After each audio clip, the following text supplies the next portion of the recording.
Wow, I don't know how to answer this question, but I think my experiences from, living in the Philippines, because now I'm realizing whenever I have people over, and so the stories I do have a sharing circle before we start. One of my question is like kind of like our earliest memory, in gardening, and so and hearing other people's answer, and then my answer, like that redemption story that I'm telling you guys about.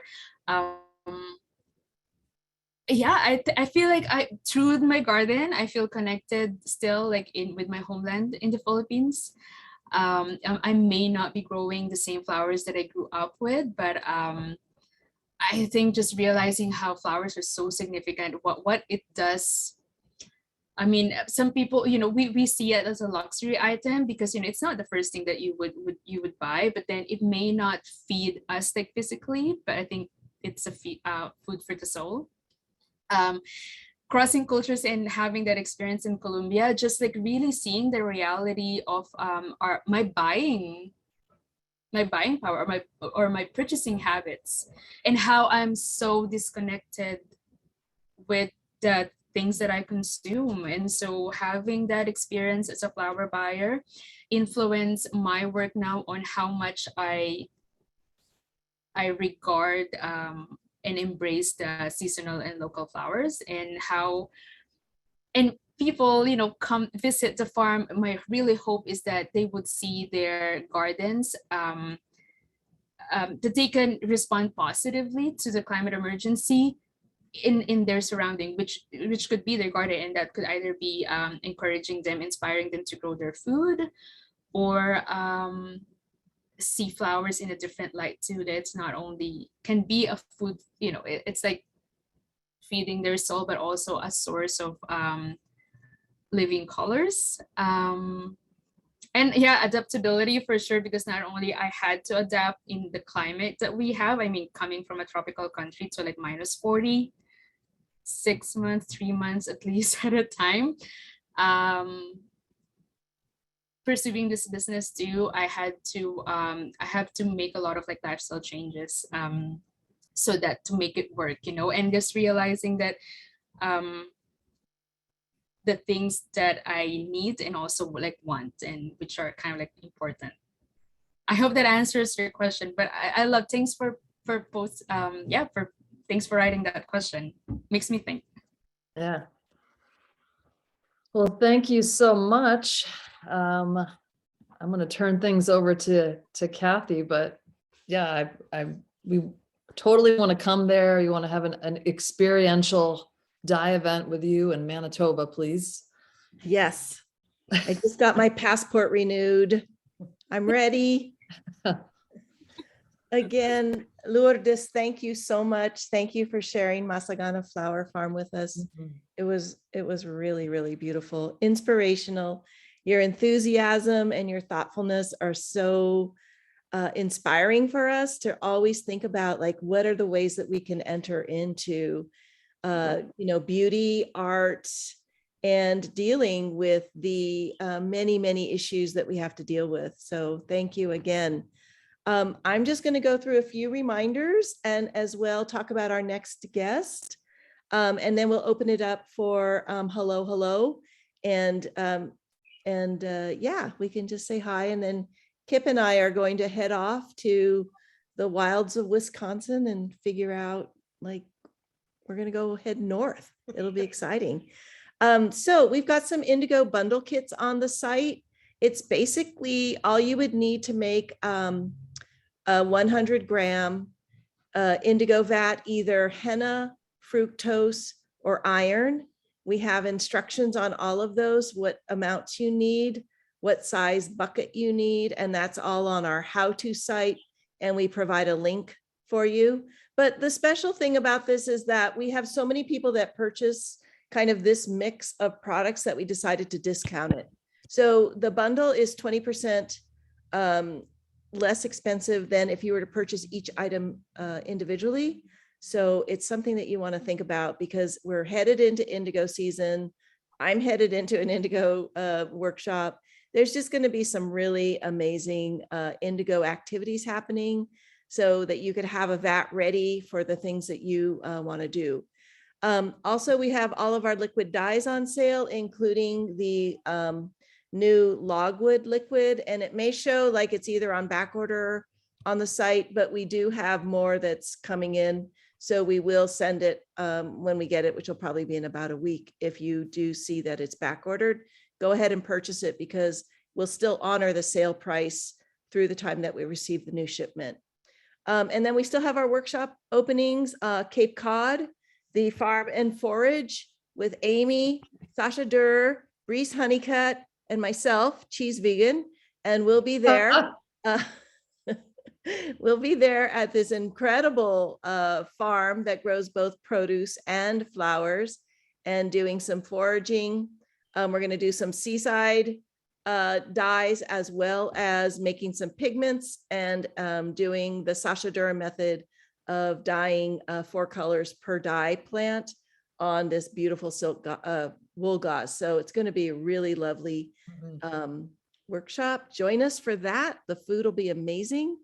And the other thing is in July and August, we have our visiting artist in resident, Abu Bakar Fofana, who will be joining us from July. He's going to arrive, I think, on July 1st. Workshop starts on the 13th, and then he'll depart in early August. We still have openings for mineral mud, 4-day stitching, which is the Dogon style of stitch resist, which includes, I don't know if you can see this, but this is, can you see that it's like a raised, this particular pattern is called guinea fowl. This is part of Kip's collection that I just snagged. And it's this really beautiful resist that looks like the eye of a guinea fowl, or the dots on a guinea fowl's feather. So it's really beautiful to do on this really rough hand woven Fini Mugu. And we also have our Malian kimono, and Abu Bakar did mention to me when I spoke with him is that he has some special hand dyed indigo Fini Mugu that was woven especially for him. So he's going to try to bring some of that to this workshop. So please join us. We still have scholarships open if you would like to apply, and we'd love to have you join us. Amy will be there. There's one workshop where Porfirio Gutierrez will be there. If you know Kenya Miles from Blue Light Junction, she's planning on attending. We're going to have some farmers join us. All sorts of people are going to be there. It'll be really, really fun. So we hope you can make that. And next week on Feedback Friday, we're going to be taking a break for the long holiday weekend, but we will return on June 3rd with Zach Foster of Zach Foster Quilts. He's an American quilter that does amazing work with both memory and burial quilts and loves being able to preserve the quilt stories and connect with people. He's been written up in the New York Times and the Guardian and has a really great podcast. So hoping you can join us then. What's that music? It's my Oh, phone. it's her phone. I thought that was our end music, our outro. Yeah. Anyway, thank you. We can unmute, say hello and goodbye, and have a wonderful Memorial Day weekend. There's Kip. Hey, Kip. Thank you. Bye. Bye.